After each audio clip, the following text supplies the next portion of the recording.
นี่ก็เพิ่นก็มาเฮ็ดหน้านี่เพิ่นอยู่วังนี้เนาะเพิ่นมาเฮ็ดหน้าเพิ่นอยู่วังนี้พี่น้องมีเข่ามีมันเนาะมีมันมีแคมเอาบังยังไงนี่แม่ข้าวห้องไม่ไผ่อะไรอ่ะเอาบังเอาห่อป่ะบังอะไรเอาบังอะไร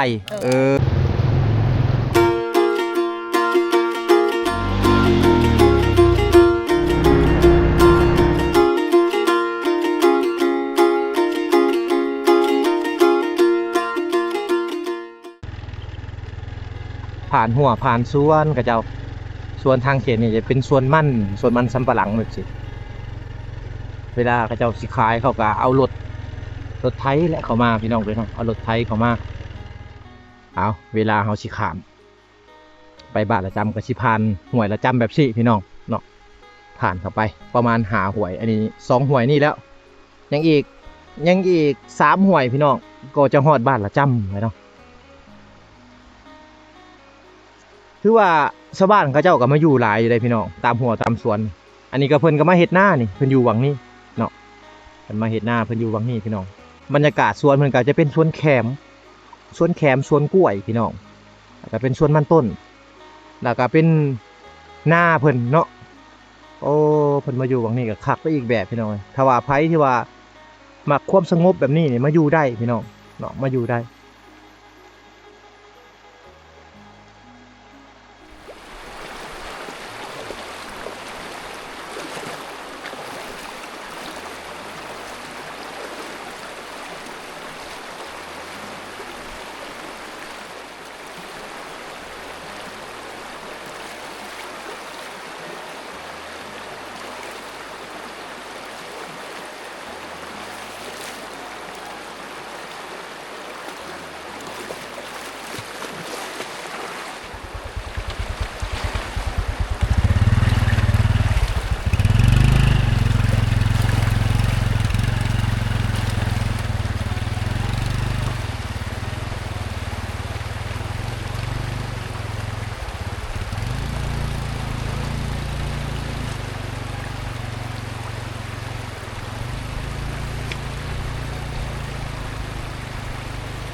พี่น้องเดี๋ยวเบาโนจะพาพ่อแม่พี่น้องขึ้นไปเบิ่งเทียงไห้เทียงหน้าเพิ่นอีกวังหนึ่ง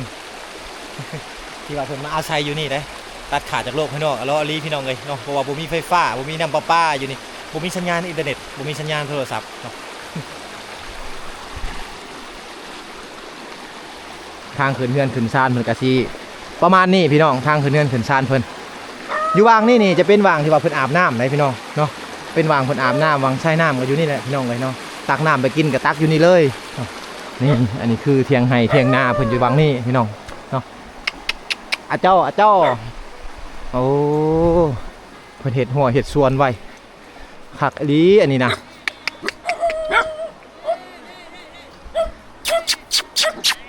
โอ้บรรยากาศคักอีหลีพี่น้องเลยอันนี้คือหน้าเพิ่นแล้วเพิ่นเฮ็ดอันเป็นสวนพร้อมคือสวนแขมอยู่เทิงหมูแล้วก็สวนมันพร้อมสวนกล้วยพร้อมได้ปาโตคักเนาะแม่เนาะอยู่สูงอีกอยู่สูงวิทย์จากหน้าน้ำหลายเติบพี่น้องถ้าสูงช่วงน้ำหลายก็น้ำบ่ท่วมแน่นอนอยู่วางเพิ่นนี่เนาะ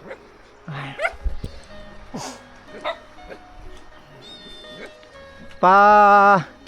คักบรรยากาศเบิ่งวิวหน้าเพิ่นพี่น้อง360องศานี่จะเป็นซ้ายภูอ้อมหอบเลยเนาะโตอยู่วังนี่เพิ่นเลี้ยงม้าพร้อมเลี้ยงม้าเลี้ยงแมวพร้อม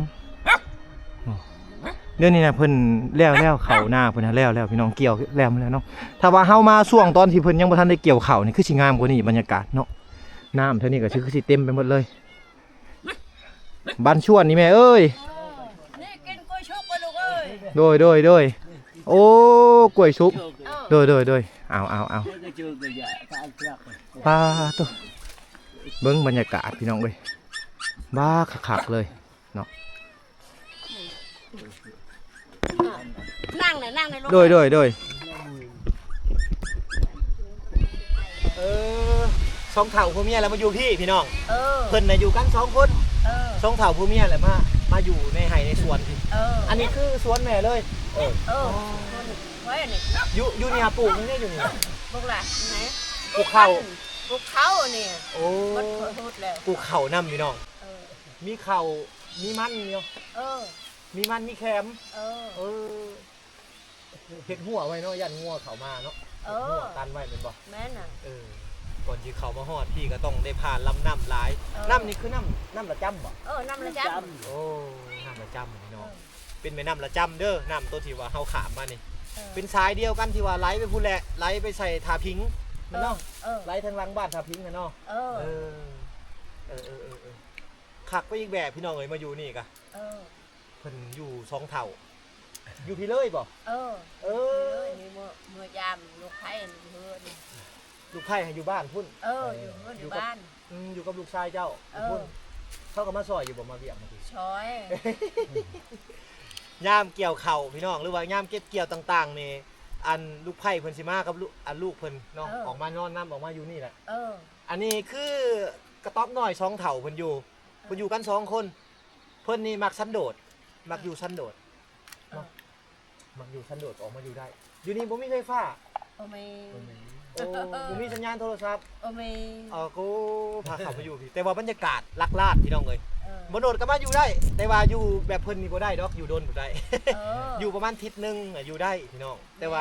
าเฮามาลิ้นมาเที่ยวพออยู่ได้อยู่ เออ แต่ละสำหรับเพิ่นนี่เพิ่นเคยแหละเพิ่นลึงเคยแหละตัดขาโลกภายนอกเลยใครอยากเป็นได้บ่ฮู้ค่าครองชีพเท่าใดพี่น้องบ่ฮู้ค่าราคาคำขึ้นเท่าใดบ่ฮู้ว่าเรทเท่าใดเดี๋ยวคุมื้อนี่นะ เออ แต่ว่าอยู่ได้อยู่แบบที่อยู่ตามธรรมชาติพี่น้องโรคภัยไข้เจ็บก็บ่มีแบบนี้ เออ คือช่วงโควิดนี่คือช่วงโควิดเมื่อกี้นี่พี่น้องเนาะถ้าว่าไปเป็นโควิดก็ไปใช้บ่ได้คือเพิ่นนี่สบายเลย เออ หาอยู่หากินตามป่าตามดงแบบนี้แหละ แม่ เนาะขออนุญาตเป็นหวัดพี่น้อง อืม เป็นหวัดอากาศหนาวทางนี้นี่อากาศเปลี่ยนเนาะแม่เนาะ แม่น่ะ อากาศเปลี่ยนตลอด เออ เออขนาดเลยอันนี้ใบต้องข้อนะพ่อเนาะ เออ ใบต้องข้อมามุงกันมุงหลังคา เออไปของพ่อ ใบต้องข้อ เออ ไม่เหี้ยไม่พางเห็ดเอง เออ เห็ดเองหมาเลยกระต๊อบน้อยๆแต่ว่าถึงว่าจะอยู่ข้างในซูดพี่น้องแต่ว่าบรรยากาศหมู่บ้านหรือว่าเฮือนซ่านมันคักเป็นวิวลักลาดนะ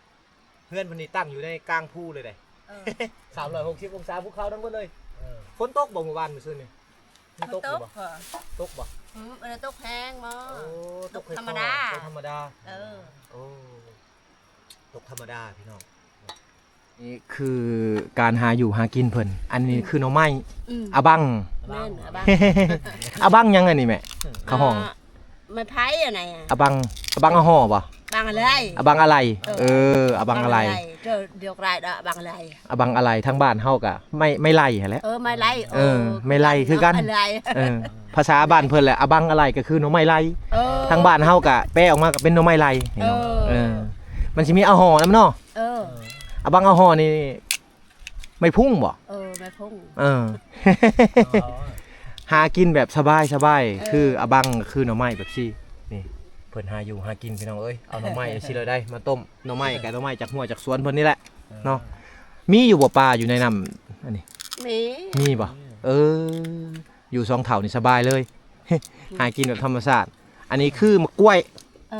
มะกล้วยยังเพิ่นห้องอันนี้ทางบ้านแม่ เฮาจะปริดไกร เประบ่ ปริดไกร ปริด ไกร ปิดไกรโอ้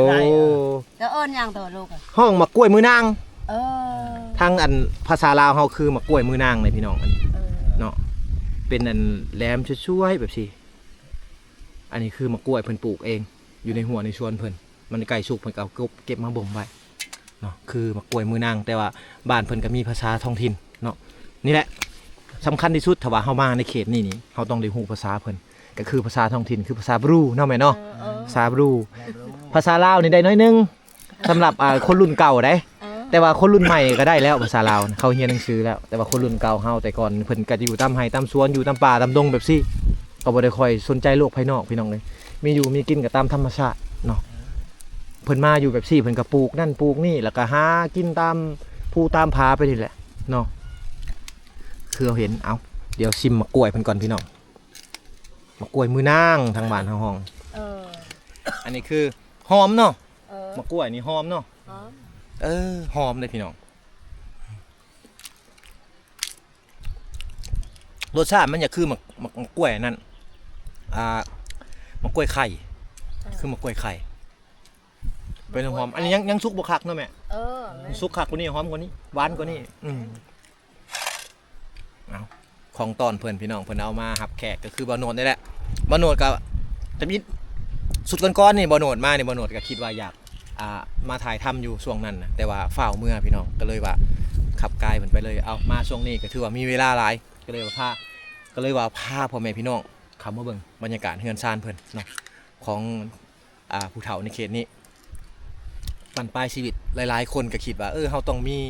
เฮือนมีรถหลังใหญ่พี่น้องเนาะต้องให้มีคนเคารพหน้าถือตาเนาะแต่สำหรับบางคนที่อยู่ในเขตชนบทนี่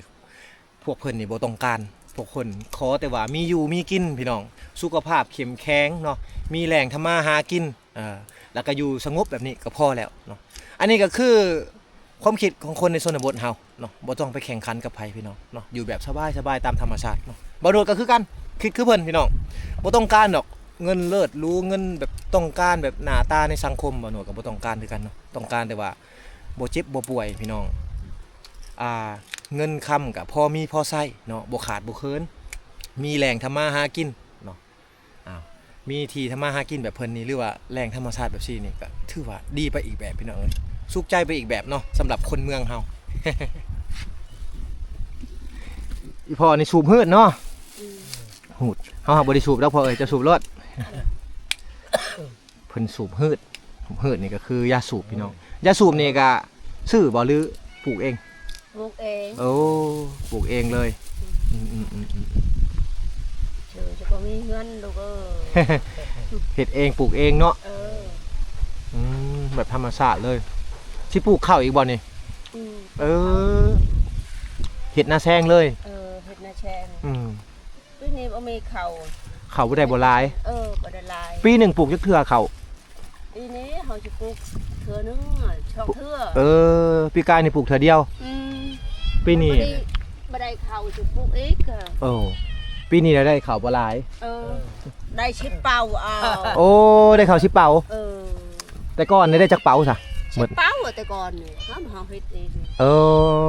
เทื่อละ10เป่าแต่บ่พอกินเนาะบ่พอกินแล้วปลูกอีกแม่นบ่2เท่านี้เราเฮ็ดเนาะเอารถไถเนาะขึ้นมาไถเนาะรถไถรถไถของลูกมาไถให้ซอยกันเฮ็ดพี่น้องก่อนสิได้หน้านี่ก็บ่ได้ง่ายได้เพิ่นบูรณะเอารถไถเกตใหม่เมิดนี่ไปจ้างรถไถฟอร์ดมาเนาะเฮ็ดนี่เนาะจึงได้เดินอันนี้นี่เฮาได้เงินจะเฮาอยากดุดทางนี้เฮ็ดแคมนี่มันบ่ได้เงินเฮ็ดเฮือนอยู่นั่นเฮ็ดเฮือนอยู่วังแคมนะนี่เฮ็ดวังแคมนี่ตอนนั้นนี่อ้าวเพิ่นความคิดของเพิ่นนี่เพิ่นอยากไปเฮ็ดเฮือนอยู่พุ่นพี่น้องเนาะเฮ็ดนาเฮ็ดนาโอ้บ่แม่นเฮ็ดเฮือนเนาะเฮ็ดนาเพิ่นเติมอีกเติมอีกเพิ่นลายนามันไม่มีเงินข้าวบ่พอข้าวบ่พอก็เลยว่าอยากเฮ็ดนาอีกพี่น้องเอ้ยเนาะมาแต่ละปีก็บ่หลายเฮาก็บ่มีหยังมาฝากเด้อมีแต่ขนม มีแต่แก้วนี่คือขนมฝากพ่อฝากแม่เพิ่นพี่น้องเนาะเมื่อเอากล้วยนี่ใช้อยู่ตรงไหนจะใช้อยู่ตรงดูก็มันสิเละ เอาก็ได้บ่เป็นหยังเฮาย่านมันเละย่านกินบ่หมดมันสิเละมันสิเสียถิ่มเฮาออกไปมันทางมันยากเชาะยาไปเนี่ยแม่นอันเอ็นเราลันดัง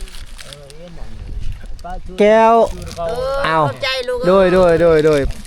ปั่นกัน2คนเอาลูกขอย่างเลาะๆหน่อยเด้อโด